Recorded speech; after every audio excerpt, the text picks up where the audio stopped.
बढ़ेंगे आगे। ड्रग्स पर मोदी प्रहार। देश भर में नशे कारोबार पर मोदी सरकार की जीरो टॉलरेंस की नीति जारी है। केंद्रीय गृह मंत्री अमित शाह ने संसद में बड़ा बयान दिया है। उन्होंने कहा है कि नशे के खिलाफ सरकार का अभियान जारी है। मैं सबसे पहले देश के गृह मंत्री के नाते नरेंद्र मोदी सरकार का संकल्प इस गृह के अंदर दोहराना चाहता हूं।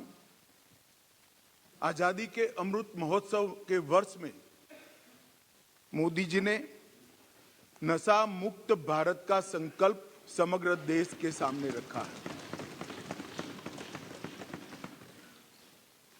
और जब से सरकार बनी तब से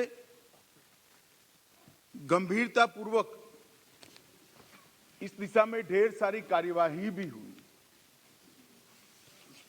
मैं सदन को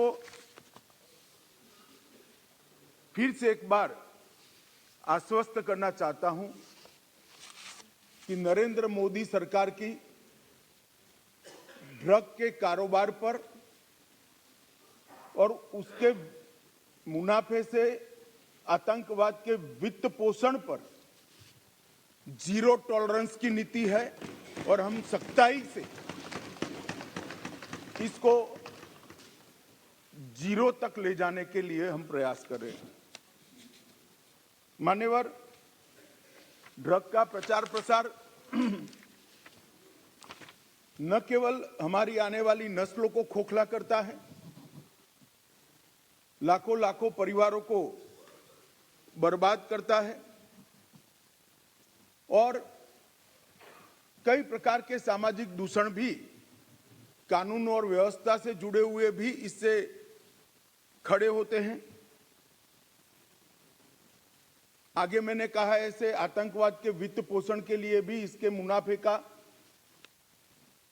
जो देश भारत में आतंकवाद को बढ़ाना चाहते हैं, समर्थन देना चाहते हैं, वो इसका उपयोग करते हैं और देश के अर्थतंत्र के अंदर ये डर्टी मनी की प्रेजेंस देश के अर्थतंत्र को भी खोखला करती है। इसलिए जो नरेंद्र मोदी जी ने, देश के सम्मानीय प्रधानमंत्री जी ने गृह विभाग के सामने एक लक्ष्य रखा है नशा मुक्त भारत का, मैं निश्चित रूप से इस सदन को आश्वासन देना चाहता हूं, आश्वस्त करना चाहता हूं कि लक्ष्य की पूरी परिपूर्ति के लिए हमारी ओर से कोई कसर नहीं छोड़ी। मान्यवर, ये लड़ाई न केंद्र की है, न राज्य की है, न कोई एक विभाग की है। केंद्र सरकार और सभी राज्य सरकार और केंद्र शासित प्रदेशों ने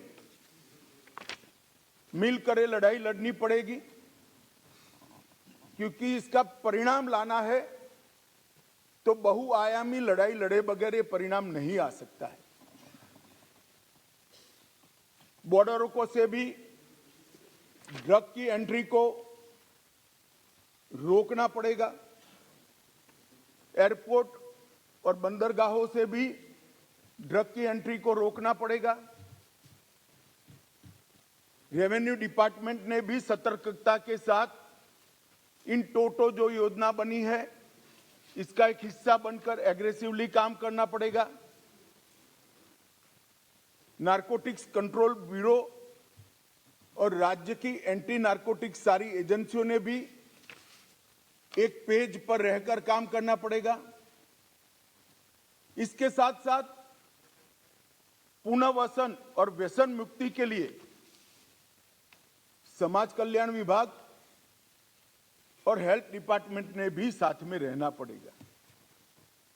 इसके सभी आयामों को अगर हम एड्रेस करते हैं और सभी आयामों को ये लड़ाई के अंदर एक समान तीव्रता से जोड़ते हैं, तभी जाकर हमारा ड्रग फ्री इंडिया का स्वप्न साकार हो सकता है।